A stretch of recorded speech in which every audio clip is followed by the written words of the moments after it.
So welcome to Lake Victoria. Today we're going to sail around and see how things look like over here. This is the largest lake in Africa and is shared by 3 countries, Kenya, Uganda and Tanzania, and Kenya has the smallest share. It was named after Queen Victoria by the explorer Mr. John Hanning Speke in 1859. This lake is very popular for boat rides and fishing, and I would say the best time to do a boat ride is in the evening. But just by observation, I think a lot of people here prefer using wooden boats compared to a place like Lake Naivasha where people prefer using boats that are made of some plasticky material. The boat rides are mostly done with boats that are powered, or let me say boats that have engines, but the fishermen mostly prefer using the natural or the hand to power the boat, if I can say that. This lake is really big. It covers a surface area of about 59,947 square kilometers and is home to over 200 species of fish. It has several inlets from several rivers, but it has one major outlet, which is River Nile. Between 2010 and 2022, the surface area of the lake increased by about 15%. Now that caused some serious damages around here, and some houses were submerged like this one right here.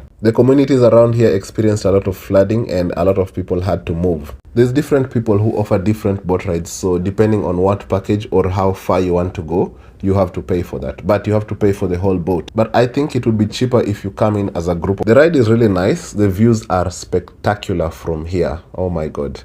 And then you'll notice that when you're here, the waves are a bit stronger than the lakes that I've been to in this. A lot of people like taking pictures or videos of the sunset, probably the best sunset you'll see in this side of the world. When you're here, you also see the fishermen from far. At night, they prefer going to fish the omena. I was told the fishermen go and fish and then they come back, and when they get to the shores, they find these wamamas who buy the fish from them, and then they go and process it or sell to people. But then with modernization, now we have a different style of fishing. It's called cage fishing. So in this style, you basically have a fish pond in the lake, if I can use that analogy. So this cage is anchored to the ground by some very strong ropes, and then the farmer can come and feed the fish here daily. So with this style, it becomes, I would say, less energetic to harvest the fish or to catch the fish, and I think it's becoming more and more popular. You're seeing more and more cages in the lake. They also put a net on top of the cage to prevent the fish from being eaten by predators. I'm talking about the birds like the cormorant or such species. Now some people say there's hippos in this lake. I don't know if that is true. Maybe you can tell me. So there's this, like I call it the watch station. There's a guy who comes here and sits here to,